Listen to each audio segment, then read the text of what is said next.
நானும் கிறிஸ்டின் பண்ண லவ் பண்ணுறேன். நான் இந்து, கிறிஸ்டின் பண்ண லவ் பண்ணுறேன். ஆனால் அவங்க வீட்டில் ஒத்துக்க மாட்டாங்க, எங்கள் வீட்டில் ஒத்துக்க மாட்டாங்க. நான் வெளியே போய் அவனை வேறு வழி இல்லை. நான் அழுதுட்டேன், கத்தி அழுதுட்டேன். நல்லா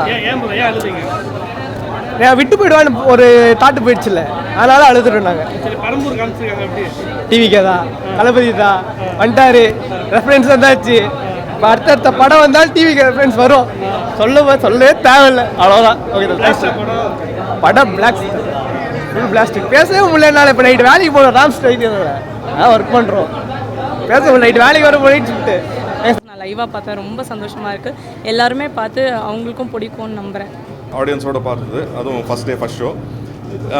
என்னென்னா நாங்கள் எந்த இடங்களில் வந்து ஆடியன்ஸ் ரியாக்ஷன் வரும், எந்த இடத்துல வந்து என்ஜாய் பண்ணுவாங்கன்னு எதிர்பார்த்தோமோ அதே இடத்துல வந்து என்ஜாய் பண்ணுறாங்க.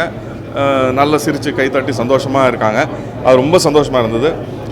பாரியோட ஸ்பெஷாலிட்டி என்னென்னா அவரோட எழுத்தில் வந்து என்னன்னு கேட்டிங்கன்னா எல்லா கேரக்டர்ஸ்க்கும், ஹீரோயினுக்கு மட்டும் இல்லாமல் சுற்றி இருக்கிற அத்தனை கேரக்டர்ஸ்க்கும் நல்ல ஸ்பேஸ் கொடுத்து எடுக்கும்போதும் அந்த ஸ்பேஸ் எல்லாம் வந்து ப்ராப்பராக கொடுத்து அது நிறைய பேர் அந்த படம் ஓகே தலை, பரவாயில்ல, நல்லா இருந்துச்சு, எல்லாம் எடுத்திருக்காங்க.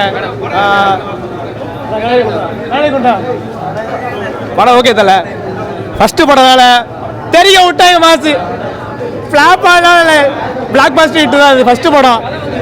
பேச முடியல, குரல்ல போச்சு இருக்குது. ஸ்டோரி பிக் தலை, ஸ்டோரி பிக். ஏன்னா லவ் படம், அந்த லவ் வந்து ஒரு ஜாதியே இல்லை, இருக்கக்கூடாது, கம்யூனிஸ்ட் இருக்கக்கூடாதுன்னு நினைக்கிறவங்க. நாங்களாம் கம்யூனிஸ்ட் எல்லாம் இருக்கக்கூடாதுன்னு நினைக்கிறவங்க. அந்த படம் இருக்குது, கம்யூனிஸ்ட் பற்றி பேசுகிறாங்க. ஆனால் வந்து ஜாதி இருக்கக்கூடாது. இப்போ இருக்கிற யங்ஸ்டருக்கு ஜாதி பற்றி பேசக்கூடாது. மாதிரி ஸ்ட்ராங் ப்ரோ, வேறு மாதிரி ஸ்ட்ராங். அதெல்லாம் என்ன சொல்கிறது, ஜாதி இருக்கக்கூடாது, எந்த இதுக்கும் ஜாதி இருக்கக்கூடாது. பிடிச்சிருக்கா கல்யாணம் பண்ணிக்கோ, அவ்வளோதான். அப்பா அம்மா கிட்ட கேட்காது, கேளு. அவங்க ஜாதி பற்றி பேசுகிறாங்கன்னா அவங்க விட்டுட்டு உன் லைஃப் பாரு, அவ்வளோதான். அதில் என்ன, அதாவது ஜாதியை பார்க்கக்கூடாது. எல்லா ஃபேமிலியும் நடக்கிறது பிரச்சனைகள்லாம் ரொம்ப இந்த தம்முலாம் ஆடுற மாதிரிலாம் எதுவுமே கிடையாது.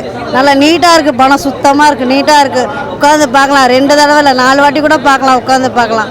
ஒன்றும் நல்லா இல்லைன்னே சொல்ல முடியாது, நல்லா இருக்குது. எல்லோரும் நல்லா தான் பண்ணியிருக்காங்க, கண்டிப்பாக ஏற்றுப்பாங்க. எங்களை மாதிரி ஆளுங்க கண்டிப்பாக ஏற்றுப்பாங்க. நல்லா குதிக்கிற மாதிரிலாம் ஒன்றும் இல்லைல்ல, நல்லா நீட்டாக இருக்குது. ஆமாம், கண்டிப்பாக ஏற்றுப்பாங்க, நல்லா இருந்ததா. ஹீரோவும் காமெடி பண்ணுறாரு, அதனால அவருக்கு வந்து ஒரு சஜஷன் கொடுக்கலாம், இன்னொரு சான்சஸ் எல்லாம். ஒரு படத்தில் வந்து மெயினாக ஒரு மையக்கருத்துன்னு சொல்லுவாங்க. அந்த மையக்கருத்து ரொம்ப முக்கியமான மையக்கருத்து. கேஸ்ட் முக்கியமில்ல, கேரக்டர் தான் முக்கியம் அப்படின்றத ரொம்ப ஆணித்தரமாக சொல்லியிருக்காங்க. ரோஜா மேடம் ஆக்டிங்கில் அதில் பார்க்கலாம். ஏன்னா ரோஜா மேடம் வந்து ஒரு புரிதல் இருக்கும், அது வந்து ரோஜா மேடமோட புரிதல் இல்லை, பொதுவான மக்களோட புரிதல் எல்லாமே தன்னோட காஸ்ட்குள்ளேயும் பண்ணணும் அப்படின்ற ஒரு புரிதல் இருந்துச்சு. அந்த புரிதலுமே அதுவே சில விஷயங்கள் வந்து தவறான விஷயங்கள் தான், மனசு தான் முக்கியம் அப்படின்னு சொல்லி அதுக்கான புரிதலையும் கொடுத்துருக்காங்க. நீங்கள் வந்து ஒவ்வொருத்தங்களோட ஆக்டிங் ஸ்கோப் பார்த்தீங்கன்னா சேத்தன் சாராக இருக்கட்டும், செல்முருகன் சாராக இருக்கட்டும், கோபி அண்ணனாவாக இருக்கட்டும், எல்லாருமே அவங்களோட பக்காவாக இது பண்ணியிருக்காங்க. எல்லாரோட கேரக்டருமே படுபயங்கரமாக இருக்குது. இது ஒரு படம் மாதிரி இல்லாமல் நம்ம ஒரு நிகழ்வை வந்து நேரில் பார்த்து நம்ம அதோட ட்ராவல் பண்ணால் எப்படி இருக்குமோ அந்த ட்ராவலிங்காக இருந்துச்சு. கண்டிப்பாக இல்லை, ஸ்க்ரீன் பிளே தான். ஸ்க்ரீன் பிளே வந்து அவங்களுக்கு படத்துக்கு என்ன விஷயங்கள் எல்லாமே நம்ம எதிர்பார்க்குறோமோ அது எல்லாமே ஸ்க்ரீன் பிளே வடிவமைச்சிருந்தாங்க. நம்ம எதிர்பார்த்ததான் எல்லா படத்துலையுமே சில விஷயங்கள் நம்ம எதிர்பார்க்காத சில விஷயங்கள் நடக்கும். அந்த எதிர்பார்க்காத விஷயங்களும் படத்தில் வச்சுருக்காங்க. நிறைய ட்விஸ்ட் அண்ட் டான்ஸ் இருக்குது. கிளைமேக்ஸ்க்கு முன்னாடி ஒரு ட்விஸ்ட் இருக்குது, அது நீ ஆடியன்ஸோட பார்க்குறதுக்கு. அண்ட் எல்லாருமே நாங்கள் எங்கெங்கே எதிர்பார்த்தோமோ எங்கெங்கே எதிர்பார்க்கலையும் அங்கேயும் பயங்கரமாக சிரித்து என்ஜாய் பண்ணாங்க. ரொம்ப ஹாப்பியாக இருந்தது. எல்லோரும் கண்டிப்பாக அன்பே டயானா தியேட்டரில் வந்து பாருங்கள். உங்களுக்கு ஆமாம், ஸோ எனக்குமே புதுசாக தான் இருந்தது. ஆங்கிலோ இண்டியன்ஸ் ஃப்ரம் பெரம்பூரில் போயிட்டு அங்கே ஆங்கிலோ இண்டியன்ஸ் எல்லாருமே இன்னுமே ஃபாக்சன் ஸ்ட்ரீட் அங்கே எல்லாருமே இருக்காங்க. அவங்களோட பேசி அப்சர்வ் பண்ணி அவங்க பாடி லாங்குவேஜ் அவங்களோட ஸ்லாங் எல்லாத்தையும் அப்சர்வ் பண்ணி வீட்டில் ஹோம் ஒர்க் பண்ணி தான் இதை எக்ஸிக்யூட் பண்ணேன். ஆமாம், அவங்க பெரம்பூரை சார்ந்தவங்கன்றதுனால அவங்க வடசென்னை மக்கள் தான், அதனால அவங்க தமிழ் பேச. முன்னாடி சொன்ன மாதிரி ஒரு காமெடி படம் எப்போ முழுமையடையுதுன்னா தியேட்டரில் ஆடியன்ஸ் என்ஜாய் பண்ணும்போது அது ஒரு ஃபுல்ஃபில்னஸே நமக்கு கிடைக்கும். அப்போ ஓகே, நம்ம எழுதுறது காமெடி தான் அப்படின்ற ஒரு நம்பிக்கை வந்து அப்போ தான் வரும்.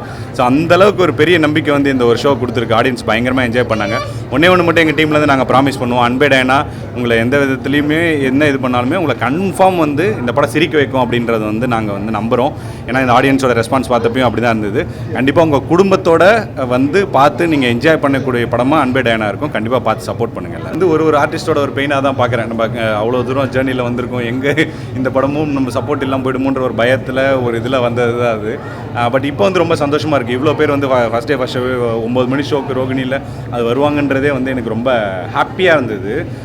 கண்டிப்பாக இன்னும் வந்து நிறைய பேர் உள்ளே வருவாங்க, இந்த படத்தை என்ஜாய் பண்ணுவாங்கன்ற நம்பிக்கை வந்து இதுலேருந்து வந்துருக்கு. அம்மாக்கும் இதுக்கும் ஒரு கம்ப்ளீட்டாக வேறு ஒரு படம் தான். அது ஒரு செட் ஆஃப் ஆடியன்ஸ் அப்படி பண்ணது. இது வந்து கம்ப்ளீட்டாக ஒரு ஃபேமிலி என்டர்டெய்னராக யூத் எல்லாருக்குமே பிடிக்கிற மாதிரி, அதே சமயத்தில் ஃபேமிலிக்கும் பிடிக்கிற மாதிரி ஒரு படமாக தான் இது வந்திருக்கு. முழுக்க என்ஜாய் பண்ணக்கூடிய படமாக தான் இது வந்து.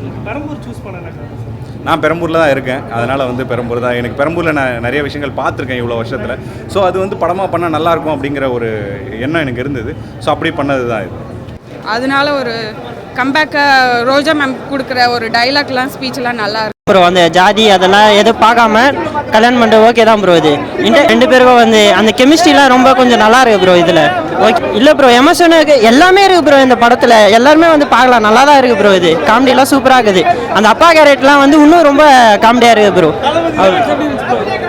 கிளைமேக்ஸு ஓகே ப்ரோ, ரொம்ப சூப்பராக தான் ப்ரோ இருந்துச்சு. செகண்ட் ஹாஃப் ரொம்ப நல்லா ஒர்க் ஆயிருந்துச்சு. ஃபேமிலி ஆயிடுச்சு, எல்லாருமே ரொம்ப நல்லா பிடிக்கும். ஒரு மாதிரி ஃபீல் குட்டாக டைம் என்டர்டெய்னாக போகிறது. ஒரு லவ் பேஸ்ட் விஷயம், வேறு கேஸ்ட்லாம் இல்லாமல் எல்லாருமே பார்க்கணுன்றதை ரொம்ப என்டர்டெய்னிங் ஒரு வேலை சொல்லியிருக்காங்க.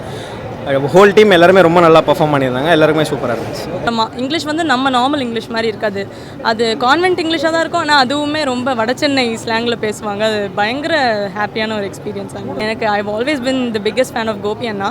கோபி அண்ணா கூட நடித்தது ரொம்ப சந்தோஷம். அவர் கூட நடிக்கும்போது கஷ்டமாக இருக்கும் கண்ட்ரோல் பண்ணுறதுக்கு லாஃப்டர். அண்ட் பாரியோட நடித்ததும் ரொம்ப நல்ல எக்ஸ்பீரியன்ஸ்.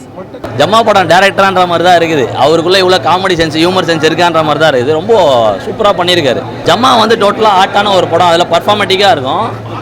இது வந்து டோட்டலாக வேறு ஒரு படம். ஆக்சுவலாக இது வந்து டோட்டலாக காமெடியான ஒரு படம். ஆனால் காமெடியாக மட்டுமே எடுத்துக்கூடாது, ரொம்ப முக்கியமான சீரியஸான இஷ்யூஸை பேசியிருக்காரு அவர். எந்த ஜாதியில் வேணால் யார் வேணால் எந்த பொண்ணை வேணால் கல்யாணம் பண்ணலாம், யாரை வேணால் லவ் பண்ணலாம், அப்படின்ற ஜாதி மாதிரியோட லவ் பண்ணலாம், இந்த ஒரு விஷயத்தை டோட்டலாக உடச்சிருக்காரு. அதை வந்து காமெடி மூலியமாக கொண்டு போயிருக்காரு. ரொம்ப இன்டென்ஸாக இல்லாமல் ரொம்ப காமெடியாக கொண்டு போயிருக்காரு. அதுவே ஒரு பெரிய ப்ளஸ் தான். எல்லாருக்கிட்டையும் போய் கனெக்ட் ஆகும். ஒரு கேரக்டருமே ரொம்ப அற்புதமாக பண்ணியிருக்காங்க. அதில் பயங்கர பேங்கராக இருந்தது, ரொம்ப அட்டகாசமாக இருந்தது. ஒரு ஸ்க்ரீனுக்குமே ஒரு ஷாட்டுக்குமே ஃபுல்லாக சிரிக்க தான் வச்சுருந்தாங்க. எல்லா காமெடியன்ஸுமே தெரிக்க விட்டாங்க. வேறு மாதிரி ஒரு பர்ஃபார்ம் பண்ணியிருந்தாங்க எல்லாருமே. அப்பா பையன் சென்டிமெண்ட்லாம் வேறு மாதிரி இருந்தது. ஒரு பையன் வீட்டில் அந்த மாதிரி ஒரு சூழலில் வளர்றான்றதுக்கு காரணமே அவனை வேறு மாதிரி அவர் கொண்டு வந்தாங்க. அப்பா பையனோட சென்டிமெண்ட்டு. சேட்டன் சாரோட ஆக்டிங் பர்ஃபார்மன்ஸ் செம்மையாக பண்ணிட்டார். அவர் கேரக்டருக்கு ரொம்ப அட்டகாசமாக பண்ணி விட்டார். 1/2 அன் ஹவர், என் 20லாம் இல்லை, 1/2 அன் ஹவர் சிரிச்சுனே தான் இருந்தான். லாஸ்ட்டு 20 மினிட்ஸ்லாம் வந்து ரொம்ப பேங்கராக இருந்தது. சரியான காமெடி பர்ஃபார்மன்ஸு, ரொம்ப பயங்கரமாக. எல்லாருமே அந்த last 20 minutes to 1/2 an hour வந்து எல்லாருமே வாழ்ந்துட்டாங்க அந்த கேரக்டரில். ரொம்ப சூப்பராக இருந்தது. கோபியை ஸ்க்ரீனில் பார்க்கும்போது அது நார்மலாக ஒரு நல்ல பர்ஃபார்மர் தான் கோபி. ஆக்சுவலாக இதில் பார்க்கும்போது ஸ்க்ரீனில் பார்க்கும்போது ரொம்ப நல்லா பண்ணியிருந்தார். அந்த கேரக்டரு பாபான்ற பெங்களூர் பாபான்ற கேரக்டரை டோட்டலாக அவருக்காகவே பண்ண மாதிரியும் அவரே அதில் வாழ்ந்துருக்காரு. அதாவது ஒரு பிகினிங், ஒரு பீக், ஒரு எண்ட், அந்த மாதிரி ஒரு ஆர்க் கேரக்டர் பியூட்டிஃபுல்லாக க்ரியேட் பண்ணி எல்லாருக்கும் ஸ்பேஸ் கொடுத்து நல்லா எடுத்திருக்காரு. அது வந்து படத்தில் பயங்கரமாக ஒர்க் அவுட் ஆகிடும். இல்லை ஜமாக்கு தான் டிரான்ஸ்ஃபர்மேஷன் தேவைப்பட்டது. ஏன்னா என்னோட கேரக்டர் இதுதான், ஜாலியாக இருக்கிற கேரக்டர் தான் நான். ஸோ ஜமாக்கு கொஞ்சம் நிறைய உழைக்க வேண்டியிருந்துச்சு. இதுக்கு வந்து நானாகவே இருந்தேன், அவ்வளோதான். அவங்களும் அதுதானே சொன்னாங்க, ஐயோ நம்ம வீட்டில் நடக்கிற மாதிரியே இருக்கே அப்படின்னு. அதான் அப்படின்னா வந்து குடிச்சிட்டு கலாட்டா பண்ணுறது அது இல்லை, ஜாலியாக இருக்கிறது. அதாவது என் பொண்ணோட டீம் சேர்த்துக்கிட்டு நானும் என் பொண்ணும் என் ஒய்ஃபை வந்து கேலி பண்ணுவோம், கிண்டல் பண்ணுவோம், பயங்கர கலாட்டா பண்ணுவோம், அதெல்லாம் தான் சொன்னாங்க. ரொம்ப கஷ்டமாக தான் ப்ரோ இருந்துச்சு. ஏன்னா அது கேட்குறப்ப ஈஸியாக இருந்துச்சு, அதை நம்ம திருப்பி சொல்கிறப்போ ரொம்ப கஷ்டமாக தான் இருந்துச்சு. அப்படி இப்படின்னு கோப் அப் பண்ணி பண்ணிட்டோம். Thank you bro.